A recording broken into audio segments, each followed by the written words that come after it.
बड़ी खबर इस वक्त आ रही है। सीबीआई निदेशक पद से आलोक वर्मा को हटा दिया गया है। आलोक वर्मा ने अभी हाई पावर कमेटी ने सीबीआई प्रमुख के पद से आलोक वर्मा को हटा दिया है। अभी कुछ ही दिन हुए थे, 77 दिन बाद आलोक वर्मा की बहाली हुई थी। सुप्रीम कोर्ट के फैसले के बाद आलोक वर्मा ने ड्यूटी ज्वाइन की थी, लेकिन आते ही कुछ फैसले उन्होंने लिए, विवाद गहराया और अब फिर से आलोक वर्मा को हटा दिया गया है। सीबीआई में एक बार फिर से ये विवाद गहरा गया है। आलोक वर्मा हटा दिए गए। करीब 77 दिन के बाद सीबीआई के डायरेक्टर आलोक वर्मा जब अपने ऑफिस पहुंचे तो ज़बरदस्त एक्शन में दिखाई दिए। हिमांशु मिश्रा हमारे संवाददाता इस वक्त हमारे साथ। हिमांशु, जो आलोक वर्मा ने आते ही ताबड़तोड़ ट्रांसफर किए, वरिष्ठ अधिकारियों को हटाया, एक्शन में दिखिए, क्या ये वजह है या कुछ और? देखिए, मैं आपको बता दूं कि जिस तरीके से आलोक वर्मा काम कर रहे थे वो एक अलग विषय हो सकता है, लेकिन जो सेलेक्ट कमेटी की, जो हायर अथॉरिटी कमेटी है, जो अपॉइंट कर सकती है और रिमूव कर सकती है, उसके पास सीवीसी की रिपोर्ट थी और सीवीसी की रिपोर्ट के आधार पर जो है ये फैसला लिया गया है। इस कमेटी के अंदर प्रधानमंत्री के अलावा जो है सीबीआई होते हैं, जो सुप्रीम कोर्ट के सब जज है वो है, और साथ ही एलओटी। हिमांशु, एक बार फिर से हमें समझाइए, सेलेक्ट कमेटी ने क्यों हटाया, क्या वजह रही? सीवीसी की रिपोर्ट आई कमेटी के सामने और जो आरोप आलोक वर्मा के ऊपर थे उसके ऊपर पूरा ब्रीफ नोट था, उसके ऊपर जो चार्जेस है उस पर उनको दोषी पाया तो गया। फिर हम इसको सुप्रीम कोर्ट ने जो फैसला दिया था वापस आलोक वर्मा को डायरेक्टर पद पे बहाल किया था, उसको कैसे समझे? देखिए, उसको वो सुप्रीम कोर्ट ने कहा था कि उसको सरकार नहीं हटा सकती, अगर हटा सकते हैं तो कमेटी जो अपॉइंट करती है वही रिमूव कर सकती है, तो इसीलिए कमेटी के सामने। तो कमेटी ने हटाने की वजह क्या बताई है हिमांशु? देखिए, अभी हमारे जो सूत्र बता रहे हैं कि कमेटी के पास सीवीसी की रिपोर्ट थी, जो एलिगेशंस आलोक वर्मा के ऊपर लगे थे उनको सीवीसी ने जो है वो पाया है, उनमें आलोक वर्मा पे जो आरोप है वो सही माने हैं और उसी को तथ्य मानते हुए जो सीबीआई ने अपनी तरफ से, यानी कि भ्रष्टाचार के आरोप या आपसी अंदरूनी लड़ाई झगड़े के आरोप? जी, कौन से आरोप? लड़ाई झगड़ा एक अलग चीज है और भ्रष्टाचार के जो आरोप उनके ऊपर लगे हैं उनको मद्देनजर रखते हुए सीवीसी ने अपनी रिपोर्ट कमेटी को दी और कमेटी ने यह फैसला लिया। कमेटी में जो हमारे सूत्र बता रहे हैं, मल्लिकार्जुन खड़गे नहीं चाहते थे कि हटाया जाए, लेकिन प्रधानमंत्री और एक सीकरी ने जो एक कह सकते हैं कि बहुमत से ये फैसला हुआ है 2-1 के, और उसने आलोक वर्मा को हटाया गया। हिमांशु, आप हमारे साथ बने रहिए, हम अपने दर्शकों को थोड़ा सा और बता दें। आलोक वर्मा फिर से हटा दिए गए हैं सीबीआई डायरेक्टर के पद से। हालांकि 31 जनवरी को आलोक वर्मा रिटायर हो रहे थे, लेकिन सुप्रीम कोर्ट ने फैसला दिया था कि आलोक वर्मा को फिर से बहाल किया जाए। 77 दिन से सीबीआई डायरेक्टर पद से बाहर रहने के बाद आलोक वर्मा ने फिर से सीबीआई डायरेक्टर के पद पर ज्वाइन किया था।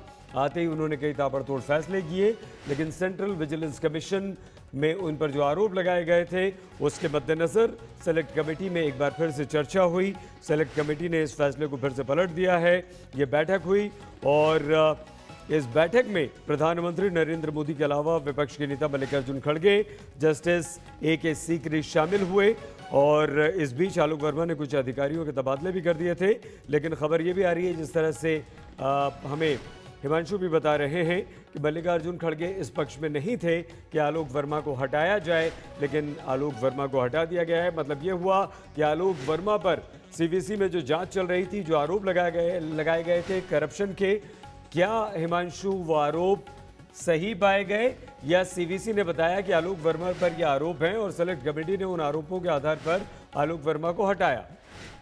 देखिए, बिल्कुल सीवीसी की रिपोर्ट जरूर आई है। आलोक वर्मा के ऊपर जो आरोप लगे हैं उनमें उनको लगता है कि सब्सटेंस है, और यही बात जो है सीवीसी ने अपनी रिपोर्ट में कही भी है। और याद कीजिए, मैं आपको बता दूं कि सीवीसी ने एक रिपोर्ट अपनी जो है सुप्रीम कोर्ट में भी दी थी, लेकिन उसको ओपन नहीं किया गया था और ये कहा गया है कि जिस सीबीआई डायरेक्टर है, अगर उन पर जो आरोप लगे हैं उनकी जांच उनके अंडर रहते हुए कोई अधिकारी कैसे कर सकता है, ये एक कॉन्फ्लिक्ट ऑफ इंटरेस्ट का मैटर भी बनता है। और इसीलिए अगर मैं आपको बताऊं, लेकिन हिमांशु याद कीजिए, सुब्रमण्यन स्वामी ने कहा था कि सीवीसी के रिपोर्ट के आधार पर उन्हें आप हटा नहीं सकते हैं, और अगर आलोक वर्मा को आप हटाते हैं तो समस्या सुलझने के बजाय और बिगड़ जाएगी। इसको हम क्या समझें?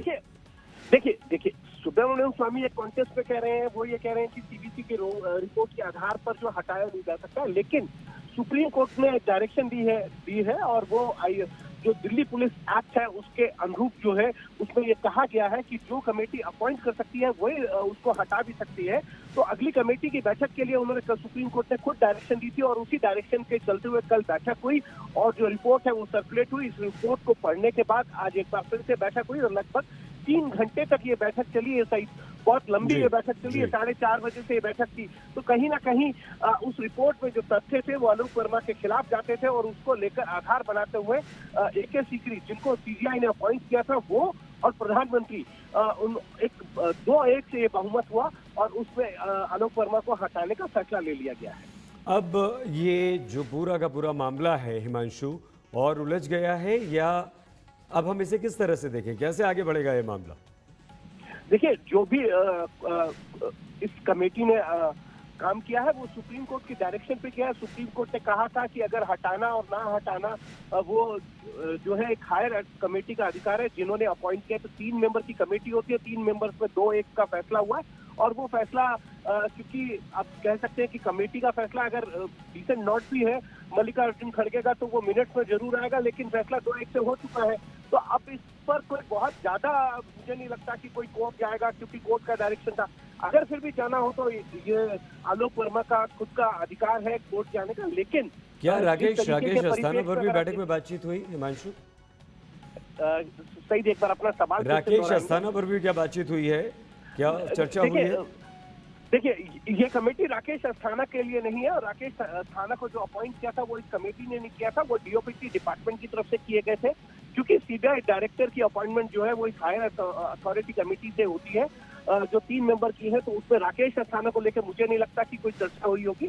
चर्चा इस बात पर हुई होगी कि CBC की जो रिपोर्ट है उस पर जो आलोक वर्मा के ऊपर जो आरोप लगाए गए हैं CBI डायरेक्टर रहते हुए, उनके तथ्यों पर चर्चा हुई होगी और एक जो आरोप है उन पर चर्चा हुई होगी। CBC की रिपोर्ट क्योंकि बहुत बड़ी थी, अगर कह सके, एक दिन का पूरे समय लिया है, तीनों मेंबर्स ने उसको पढ़ा होगा, अलग अलग पहलुओं को देखा होगा और उसके बाद ही जो है आज एक बार फिर से 3 घंटे बहस हुई, तीनों के अंदर चर्चा जरूर हुई और उसके बाद जो है फैसला 2-1 से हो गया।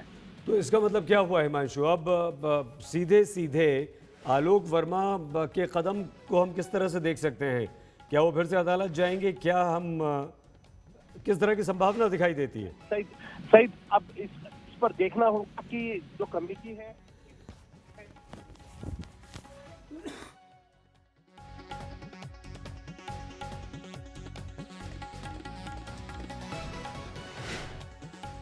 सुन पा रहे हैं?